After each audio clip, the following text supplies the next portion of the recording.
نحمده ونصلي ونسلم على رسوله الكريم أما بعد فأعوذ بالله من الشيطان الرجيم بسم الله الرحمن الرحيم قال الله تبارك وتعالى في القرآن المجيد إن الدين عند الله الإسلام آمنت بالله صدق الله مولانا العظيم۔ آج کے ہمارے درس کی گفتگو کا عنوان ہے عقائد اہل سنت۔ اللہ تعالیٰ قرآن مجید میں ارشاد فرماتا ہے ان الدین عند اللہ الاسلام، بے شک دین اللہ کے ہاں اسلام ہے۔ تو دین ہمارا وہ اسلام ہے، اور اس بنا پر عام طور پر ہر شخص یہ سمجھتا ہے کہ میں مسلمان ہوں، لیکن آگے بڑھ کر ایک نئی بات یہ پھیل رہی ہے کہ ہمارا کسی فرقے کسی جماعت سے کوئی تعلق نہیں ہے۔ یہ عام طور پر لوگ سمجھتے ہیں اور کہتے ہیں، حالانکہ غلط ہے، کیونکہ رسول اللہ صلی اللہ علیہ وآلہ وسلم نے ارشاد فرمایا کہ پہلی امتوں میں مختلف فرقے بنے، بنی اسرائیل جو ہے وہ 72 فرقوں میں تقسیم ہوئی۔ فرمایا کہ پہلی امتوں میں مختلف فرقے بنے، اور میری امت جو ہے وہ بھی 73 فرقوں میں مبتلا ہو جائے گی، اور پھر فرمایا کہ ان میں ایک فرقہ جو ہوگا نا وہ جنتی ہوگا۔ اب ایسے میں رسول اللہ صلی اللہ علیہ وسلم کا یہ فرما دینا کہ میری امت مختلف فرقوں میں مبتلا ہوگی اور ایک فرقہ جنتی ہوگا، تو پتہ چلا وہ جو جنتی ہے وہ بھی ایک فرقہ ہی ہے۔ تو کوئی شخص اگر یہ کہتا ہے کہ میرا کسی فرقے سے تعلق نہیں، تو وہ بھی ایک الگ نیا فرقہ ہے۔ جو یہ کہیں کہ میرا کسی فرقے کسی جماعت کسی مسلک سے کوئی تعلق نہیں، تو گویا کہ دوسرے لفظوں میں یہ ایک نیا فرقہ ہے۔ اس کی وجہ یہ ہے کہ رسول اللہ صلی اللہ علیہ وآلہ وسلم نے یہ بات ارشاد فرما دی کہ افتراق امت کے وقت جو ہے وہ تم نے سواد اعظم کی پیروی کرنی ہے، بڑی جماعت کی پیروی کرنی ہے۔ اتبعوا السواد الاعظم، جہاں بڑی جماعت ہوگی اس کے ساتھ رہنا ہے۔ من فارق الجماعۃ شبرا فقد خلا ربقۃ الاسلام من عنقہ، جو جماعت سے الگ ہو جائے گا بس اس نے اسلام کا پٹا اپنی گردن سے اتار دیا۔ اور پھر آپ علیہ السلام نے ارشاد فرمایا ید اللہ علی الجماعہ، اللہ رب العزت جل شانہ کی نظر عنایت کا ہاتھ وہ جماعت پر ہے۔ تو اس بنا پر کہا جاتا ہے اہل سنت و جماعت۔ اب یہ لفظ جو اہل سنت ہے، سنت کا مطلب ہوتا ہے طریقہ، اور آپ علیہ السلام نے یہ بھی ارشاد فرمایا جب آپ سے پوچھا گیا یا رسول اللہ صلی اللہ علیہ وسلم یہ جو جنتی فرقہ ہے اس کی علامت کیا ہے، تو آپ علیہ السلام نے ارشاد فرمایا کہ وہ میری سنت اور میرے صحابہ کی سنت پر ہوگا۔ اور آپ علیہ السلام نے واضح ارشاد فرمایا علیکم بسنتی و سنت خلفاء راشدین، تم پر لازم ہے میری سنت پر رہنا اور خلفاء راشدین کی سنت پر رہنا، یعنی ان کے طریقے پر رہنا۔ اس لیے کہا جاتا اہل سنت و جماعت۔ اب اہل سنت کہا جاتا ہے، اہل فرض یا اہل واجب نہیں کہا جاتا، کیونکہ سنت کا مقام جو ہے فرض اور واجب سے کم ہے، تو اس لیے جو کم ہے اس کو ہم نے ترجیح دی، نہ یہ کہ جو لازم تھا واجب تھا یا فرض تھا اس کو ترجیح دی، کیونکہ فرض اور واجب کو ترجیح دی جائے اور اس کو اگر کوئی چھوڑ دے تو وہ تو زیادہ تارک ٹھہرے گا، وہ تو زیادہ سخت گناہ گار ٹھہرے گا، اس لیے اہل سنت کہا گیا۔ مزید یہ کہ اہل حدیث نہیں کہا گیا، اہل سنت کہا گیا۔ تو اہل حدیث نہ کہنے کی وجہ یہ بھی ہے کہ ہر حدیث پر عمل کرنا ممکن نہیں، جبکہ ہر سنت پر عمل کرنا ممکن ہے، اور احادیث کے اندر بھی سنت کا لفظ آتا ہے، حدیث کا ذکر نہیں آتا۔ تو اس لیے اہل سنت و جماعت ہے، اہل حدیث و جماعت یا اہل فرض و جماعت، اہل واجب و جماعت نہیں ہے۔ اب اگلی بات جو اس میں مذہب اور دین، مذہب جس پر چلا جائے اور دین ایک راستہ طریقہ، اور دین کے مختلف معنی، جس طرح مالک یوم الدین، یہاں پر دین کا معنی جزا بھی ہے، عدل بھی ہے، تو اس لحاظ سے یہ دین کے مختلف معنی ہے۔ اللہ تعالیٰ نے ارشاد فرمایا وَمَن يَبْتَغِ غَيْرَ الْإِسْلَامِ دِينًا فَلَن يُقْبَلَ مِنْهُ، جو کوئی دین اسلام کے علاوہ کوئی اور دین لے کر آئے گا وہ قبول نہیں۔ تو اس سے یہ پتہ چلا کہ دین اسلام کے علاوہ بھی کوئی اور دین ہے، وہ کون سے ہیں؟ یہودیت ہے، مسیحیت، نصرانیت ہے، مجوسیت ہے۔ اور یہودی جو حضرت عزیر علیہ السلام کو اللہ کا بیٹا مانتے ہیں اور موسیٰ علیہ السلام کی شریعت پر عمل کرتے ہیں، اور نصرانی وہ جو حضرت عیسیٰ علیہ السلام کو اللہ کا بیٹا مانتے ہیں اور انہی کی شریعت پر عمل کرتے ہیں۔ اور اسی طرح سے جو آگ کی پوجا کرتے ہیں وہ آتش پرست یا مجوسی ہیں، جو بتوں کی پوجا کرتے ہیں وہ بت پرست ہیں۔ اور یہ مختلف قسم کے جماعتیں ہیں، مختلف قسم کے دین ہیں، پھر اسی طرح ہندو ہیں، سکھ ہیں، اور پھر یہ جدید دور کے بھی کچھ مذہب آ رہے ہیں۔ تو ایسے میں ہمارے اوپر کیا ہے کہ دین اسلام کو فالو کرنا۔ قرآن مجید میں اللہ تعالیٰ نے اسی کی ترویج میں مختلف آیات کو نازل فرمایا، اور یہ بات ارشاد فرمائی کہ اس سے پہلے بھی جتنے انبیاء کرام علیہم الصلوۃ تھے انہوں نے بھی اسی دین اسلام کی تبلیغ کی ہے۔ اور دین اسلام میں مشترک بات جو پہلے انبیاء کرام کی تبلیغ میں تھی اور ہمارے اس دین میں ہے وہ ایک ہی ہے، مشترک بات۔ وہ کیا ہے؟ اللہ کی توحید کی دعوت، وقت کا جو موجودہ نبی ہے، نبی اور رسول، اس کی نبوت اور رسالت کی گواہی، اور وقت کی جو موجودہ کتاب ہے اس کتاب کی حقانیت کو تسلیم کرنا، یہ دین اسلام ہے۔ یہ ہر امت میں رہا ہے، یعنی اگر وہ حضرت آدم علیہ السلام سے لے کر حضرت عیسیٰ علیہ السلام کی امت تک ہم دیکھیں تو جس نے ہر دور میں رب کو ایک مانا اور اس کے ساتھ اس وقت کے نبی کو مانا اور اس وقت کی نازل کردہ کتاب یا صحیفے کو مانا، وہ دین اسلام پر ہی تھا۔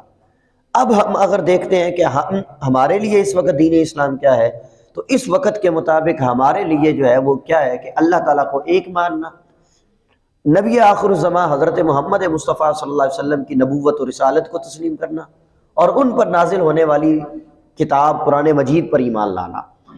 پھر اس کے بعد اس کے ضمن میں بہت ساری چیزیں آ جاتی ہیں جو عقائد کے اندر شامل ہوتی ہیں۔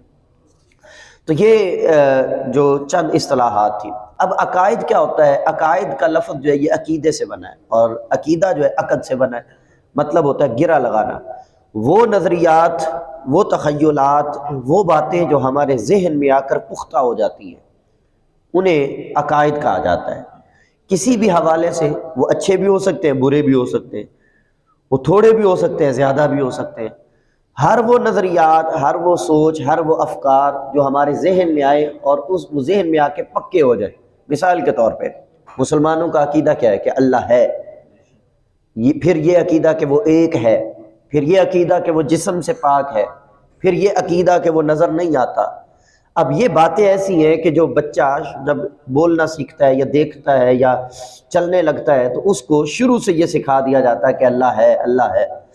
وہ پوچھے بھی کہ کہاں ہے، نظر نہیں آ رہا، میں نے اس کو دیکھنا ہے، میں نے اس کو ملنا ہے، تو ہم اس کو ادھر ادھر کا جواب دے کے تو اس کو ایسے سوال سے روک دیتے ہیں۔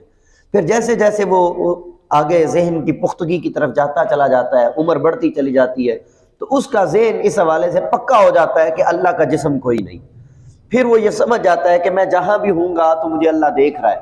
اب یہ جو اس کے ذہن میں بات پکی ہو گئی، اسی کو عقیدہ کہتے ہیں۔ اب یہ میں نے ایک مثال دی ہے کہ عقیدہ ہوتا کیا ہے۔ عقد سے ہے مطلب گرہ لگ جانا۔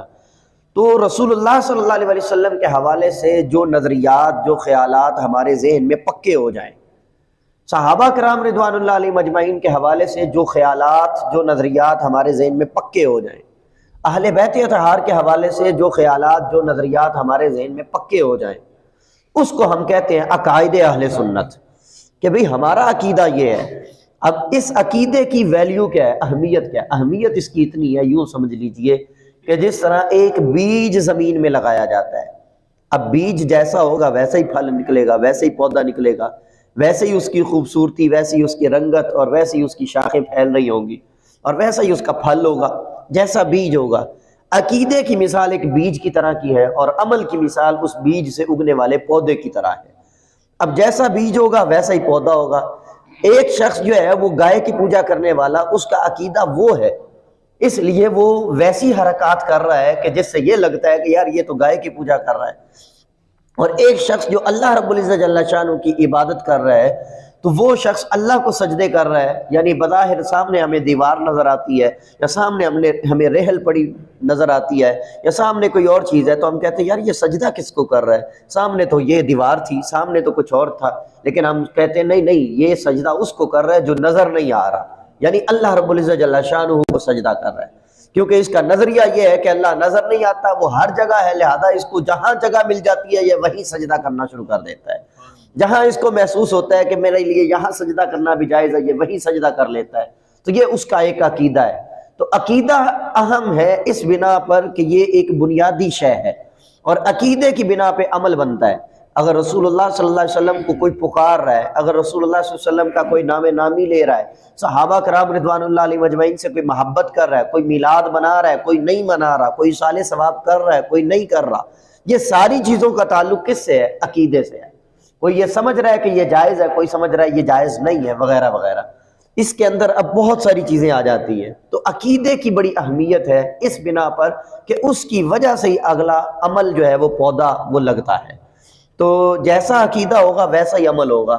اگر عقیدہ نہیں ہے تو انسان چاہے جتنی مرضی عبادات کر لے، روزے رکھ لے، زکاتیں دے، حج کرے، جو مرضی کر لے، اگر عقیدہ اس کا صحیح نہیں ہے تو اس کو کوئی فائدہ حاصل ہونے والا نہیں ہے، کیونکہ عقیدے کی بنا پر جو ہے وہ عمل ہوتا ہے۔ اور قرآن مجید میں اللہ تعالیٰ نے یہ بات ارشاد فرما دی، ان الذین کفروا وماتوا وهم کفار فلن يقبل من احدهم ملء الارض ذهبا، فرمایا یہ لوگ جو کافر ہیں اور کفر پر بھی مر رہے ہیں، ان کا عقیدہ نہیں ہے نا صحیح، اللہ کا انکار کر رہے ہیں، اور اسی انکار پر ان کو موت آ گئی ہے۔ اللہ فرماتا ہے اگر یہ اپنی زندگیوں میں زمین برابر بھی سونا خرچ کر جائے نا تو اللہ اس کو قبول نہیں کرے گا۔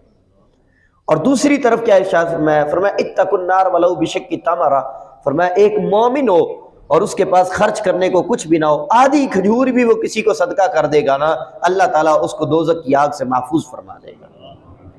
کیوں محفوظ فرما دے گا؟ کیونکہ اس کا عقیدہ اچھا ہے، اس کا اپنی رب کی ذات پر جو ہے نا وہ ایمان ہے، بھروسہ ہے، توکل ہے، اور اس لیے وہ رب کو مان رہا ہے۔ اب عقیدے کو دیکھتے ہوئے جو ہے وہ جنت اور دوزخ کا فیصلہ ہوتا ہے۔ یہی وجہ ہے قبر کے اندر جو سوالات ہیں ان سوالات میں عمل کوئی نہیں ہے۔ میدان محشر میں اعمال ہوں گے، حقوق اللہ میں سب سے پہلا سوال نماز کا، اور حقوق العباد میں سب سے پہلا سوال قتل کا، کہ تو نے کسی کا قتل تو نہیں کیا۔ اس کے بعد پھر آگے سٹیپ بائی سٹیپ نیچے آتے جائیں گے۔ سب سے بڑا سوال یہ ہوگا کسی کا قتل تو نہیں کیا، اور حقوق اللہ میں سب سے بڑا سوال ہوگا کہ نماز پڑھی یا نہیں پڑھی۔ اول ما سئل بہ الصلاۃ، سب سے پہلا جو سوال ہوگا حقوق اللہ کے حوالے سے وہ نماز کا ہوگا۔ اب قبر کے اندر جو سوالات ہونے ہیں یہ اس سے پہلے ہونے ہیں، تو قبر کے اندر عمل کا کوئی سوال نہیں ہے۔ قبر کے اندر سوال کیا ہے؟ من ربک، تیرا رب کون ہے؟ عقیدہ بتا اپنا۔ ما دینک، تیرا دین کیا تھا؟ عقیدہ بتا اپنا۔ ما کنت تقول فی حق ھذا الرجل، یہ جو تجھے نظر آ رہے ہیں نا، حضور صلی اللہ علیہ وسلم کا چہرہ دکھایا جائے گا، یہ جو تجھے دکھائی دے رہے ہیں، ان کے بارے میں، اس مرد کے بارے میں تیرا کیا خیال تھا؟ نبی نہیں کہا جائے گا، رسول نہیں کہا جائے گا، اس مرد کے بارے میں تیرا کیا خیال تھا کہ تو ان کو اپنے جیسا مرد سمجھتا رہا ہے یا اللہ کا محبوب سمجھتا رہا ہے؟ تو کیا سمجھتا رہا ہے ان کو؟ سرور کہوں کہ مالک و مولا کہوں تجھے، باغ خلیل کا گل زیبا کہوں تجھے، تیرے تو وصف اے بے تناہی سے ہے بری، حیراں ہوں میرے شاہ میں کیا کیا کہوں تجھے۔ وہاں جا کے پھر بندہ جو کچھ دنیا میں کہتا ہوگا وہ اس کی زبان سے جاری ہوگا، میں تو ان کے بارے میں یہ سوچتا تھا۔